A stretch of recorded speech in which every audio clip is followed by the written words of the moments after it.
Dulu saya mengawali karir ini justru ingin memberontak terhadap hal yang saya anggap konyol, termasuk tradisi membadut. Saya berkeyakinan waktu itu untuk bisa membuat orang lain tertawa dengan ikhlas, tak harus berpenampilan konyol seperti ini.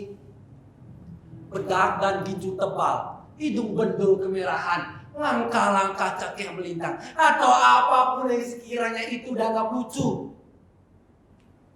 Bahkan ada yang terpaksa menggunakan cawat di kepalanya hanya untuk memburu tawa. Saya punya otak yang perkasa untuk tidak terjebak pada bentuk-bentuk itu semua. Dan itulah yang kemudian saya berhasil buktikan. Lucu itu soal logika, Bung. Soal kembalikan atas kebiasaan. Soal logika salah yang diyakini. Soal pemelesetan pikiran. Bukan soal penampilan. Maka dengan tampil berdas, saya berhasil mengocok perut banyak orang. Sampai-sampai saat mereka pulang bertemu pasangan mereka tak berhasil bercinta karena terserah oleh banyolan saya yang tak bisa lepas.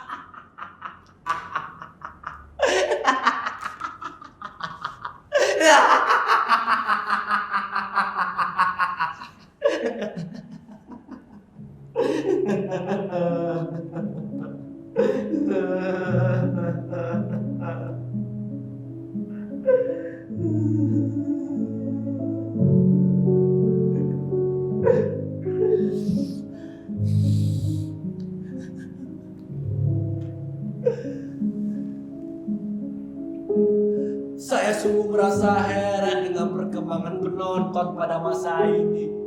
Mengapa penonton sekarang menjadi sangat alot saraf tawanya? Apa yang menurut saya lucu, tak lucu buat penonton. Apa yang tak lucu, justru itu menimbulkan kelucuan.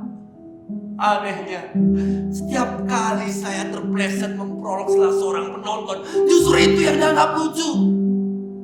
Sumpah, hal ini membuat saya frustasi dan kadang ingin keluar dari dunia hiburan.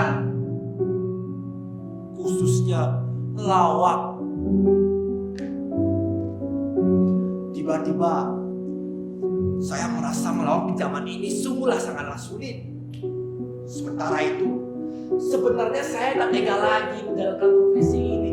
Jika hanya membuat tawa, saya harus memprolog nasib orang lain.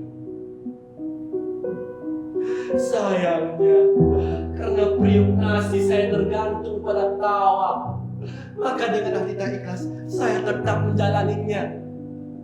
Anda tahu, tak ada yang lebih menjanjikan kecuali pelawak yang sadar bahwa banyolannya tak dapat membuat orang lain tertawa. Bahkan saat Bill Cosby menjadi diri saya, ia bahkan menggunting nadi besar pergelangan tangannya. Tapi ini saya terlalu pengecut untuk meneguhkan harga diri dengan sepiring nasi.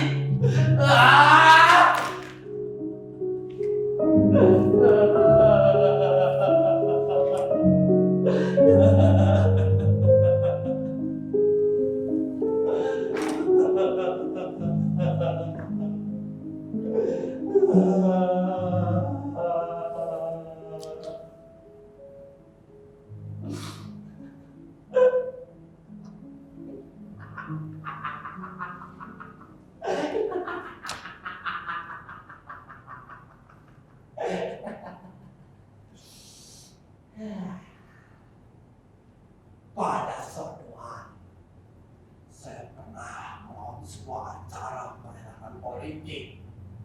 Bukan tawa yang saya dapat, cacian dan makian.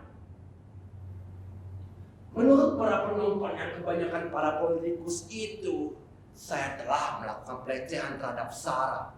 Daripada saya dipolisikan, lebih baik saya buru-buru meminta maaf. Selain itu, sebenarnya saya tak tega lagi menjalankan profesi ini. Saya yang 20 tahun berlaga di panggung lawak sungguh-sungguh sangat percaya diri dan merasa menguasai kecerdasan komikal. Frustasi mendapati anak-anak muda itu tidak mengerti letak kelucuan yang saya bawakan. Karena nervous setelah melakukan buruan-buruan cerdas tetapi tidak mendapatkan tawa yang hangat, saya pun langsung melakukan pendegalan kasar sebagai senjata pamungkas saya. Saya pun mengucuk begini. Ya, ayo kita main tebak-tebakan. Bau sengat durian, rasa seperti surga. Ayo tebak, ayo. Setelah sesaat tidak mendapati respon dari penonton, saya pun langsung melorotkan celana luar saya. Di luar dugaan, Ali itu menimbulkan kelucuan-kelucuan segar. Saya pun langsung meminjam lawakan SpongeBob untuk memperdaya Cindy-Tex dengan cara mengolok-ngolok kekurangan penonton. Yang dia tongos. Ya.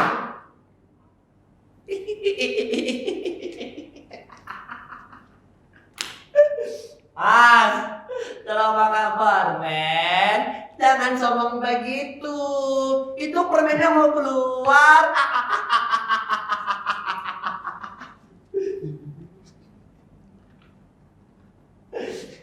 Mas, itu lubang hidungnya sempit banget, Mas.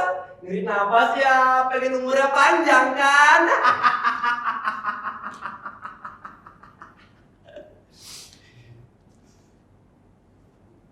Otak. Kalau ngikutin tren, jangan keterlaluan lah. Masa Elang dibawa ke ruangan?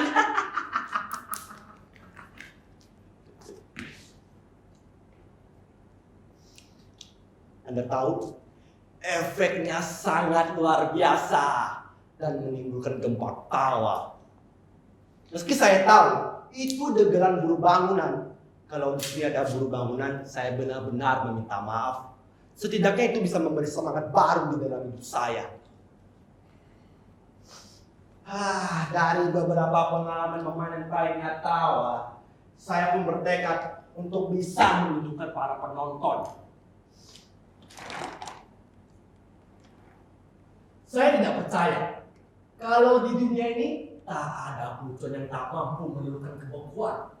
Dinding baja setebal apapun pasti tembus dicor dengan lawakan. Meskipun itu lawakan kasar, saya tidak akan menyerah. Saya membutuhkan tantangan. Agak sedikit kelepasan ya, tapi tak apalah. Percayalah pada hukum alam. Seperti apa yang pernah dikatakan oleh suatu wisdom. Kalau Anda mengetuk pintuku, maka akan kubukakan bagimu. Maksud saya, kalau Anda mencari keributan, itu pula yang Anda akan dapatkan. Seorang teman saya berwajah rupawan, tapi hobinya memang perempuan. Dan herannya saya, perempuan yang ia pacarin dan putuskan setelah beberapa saat, tak ada yang pas-pasan, apalagi jelek. Semuanya cantik. Apa hubungan dengan tantangan saya? Senyampang saya mengatakan, saya membutuhkan tantangan. Saat itulah yang menyediakan. Pada suatu hari, pernah saya mendapatkan order dari panitia ulang tahun organisasi GAPI, Gabungan Pelawak Indonesia. Wah, tentu saja saya sangat senang. Bayangkan, pelawak pinggiran seperti saya akan memasuki panggung nasional dengan ditonton oleh para jurnal tawa. Yang saya bisa raih dari kaca. Tentu saja saya sangat senang. Saya pun langsung mempersiapkan diri.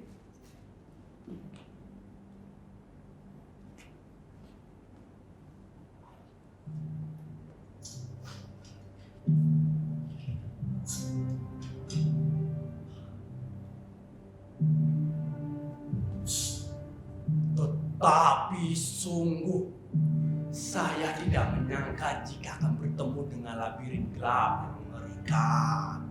Rupanya Gapi menerapkan sistem screening yang ketat. Tak cukup saya diorder, lalu pentas dengan tema sesuka saya. Gapi memiliki tema khusus yang diajukan kepada saya. Lalu untuk mendapatkan tema tersebut, saya mesti datang ke kantornya. Aneh sekali. Tapi sungguh, tenaga dan energi saya hampir habis tersedot hanya untuk memburu tawa para petinggi-petinggi Gapi.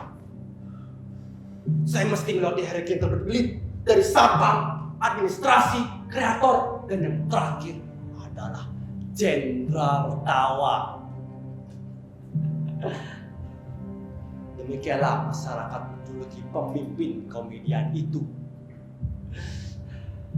Satpam, administrasi, kreator, dan para petinggi-petinggi Gapi nyaris tak bisa diajak bercanda. Loh, ini grup lawak apa pencatatan sipil toh? Pertanyaan-pertanyaannya sangat kaku. Misalnya, apa konsep Anda tentang lawak? Lawakan apa yang Anda tampilkan nanti? Tentu saja saya terjebak dalam pertanyaan-pertanyaan itu. Karena dari gagasan hingga praktik melawak pun tak satu pun dari mereka yang tertawa. Jangankan tertawa, nyengirnya kuda pun tidak. Itu pun setelah keringat saya bercucuran di dalam ruangan yang ber-AC dengan derajat 17. Mereka yang mengatakan, maaf, bukan kami yang menentukan, tapi beliau, Jenderal Tawa. Lalu untuk apa perbedaan screening ini? Kok seperti wamil? Saya pun sungguh penasaran dengan Jenderal Tawa itu. Akhirnya, yang saat saja kutunggu pun tiba. Saya dihadapkan pada Jenderal Tawa. Macam apa sih Jenderal Tawa itu?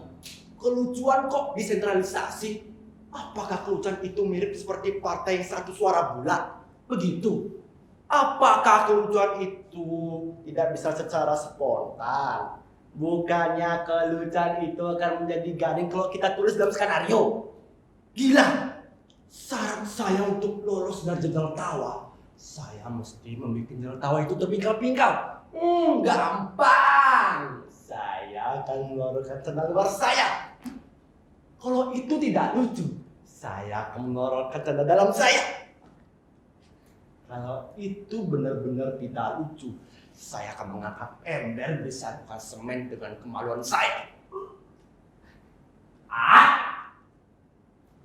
Kok seperti mati ketawa cara Rusia saja? Ini negeri apa sih? Saatnya tiba.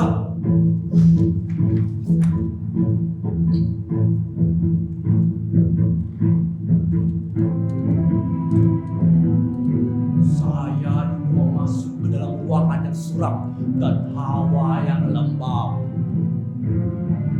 Aduh, ini tes lawak atau tes memasuki anggota geng ya? Kok seperti terteror saya? Tidak. Saya harus bisa menemukan Jenderal Tawa. Ya, harus bisa.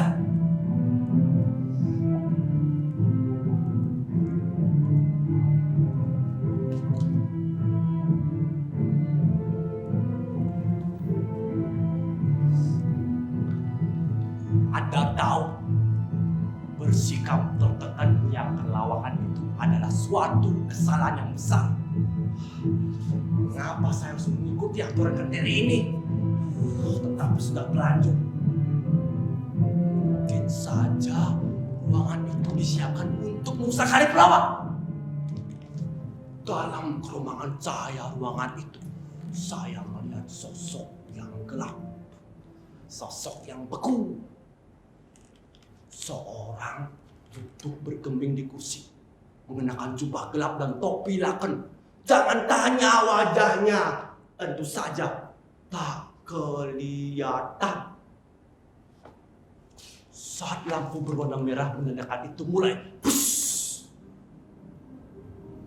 karena dari Siapapun yang melawak dari kaku tak keluar suara hingga saya berguling-guling di lantai, menaruh celana luar, celana dalam, dan mengangkat ember berisi adukan semen. Sosok itu sama sekali bergeming. Tak ada gerakan seinci pun. Akhirnya saya tak tahan dengan semua ini.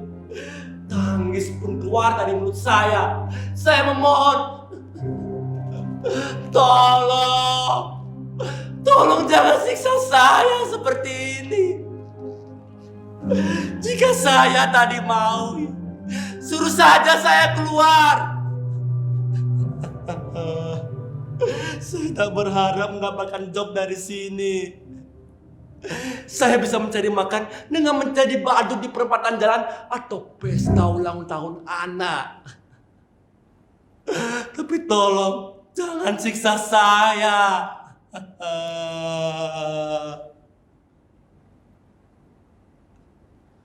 Tetap tak ada suara. Tetap tak ada gerakan apapun. Tolong, katakan satu kata saja. Apakah saya lolos atau tidak? Itu saja. Katakan satu kata saja.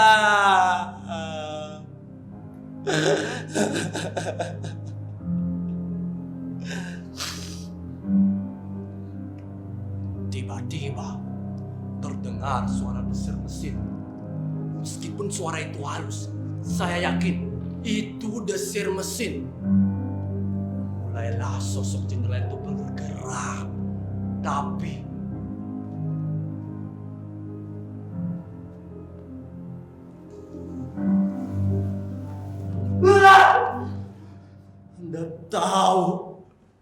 Anda tahu apa yang disebut jenderal tawa itu?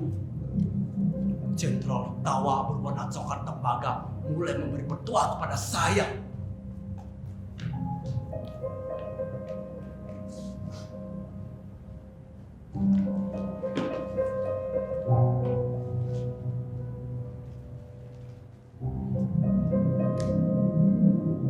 Jadilah pribadi yang tidak banyak tawa, tidak perlu ramah, tidak perlu cengenges, sebab ramah dan cengenges merupakan pribadi yang labil, pribadi yang tidak kukuh, pribadi yang anu grubiu, pribadi yang lemah, tidak perlu ramah. Karena orang kita tidak bisa sejengkal sikap. Itulah makanya di negeri ini banyak politik aliran lobby, politik meja makan, politik panti pijat, politik sebongkos rokok, politik karaoke.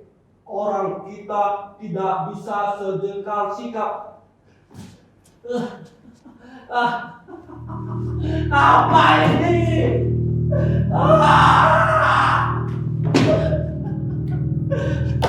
Apa ini? Kalau seseorang bersikap ramah, ia pasti terjebak dalam keramahan itu sendiri dan tak bisa lolos dari sana.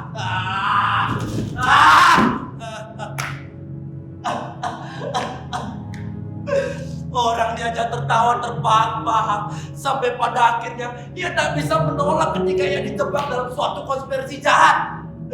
Jangan banyak tertawa, karena tertawa itu cermin kelemahan jiwa. Jangan banyak tertawa, jangan banyak tertawa, jangan banyak tertawa. Jangan banyak tertawa. Apa arti semua ini? Apa makna semua ini?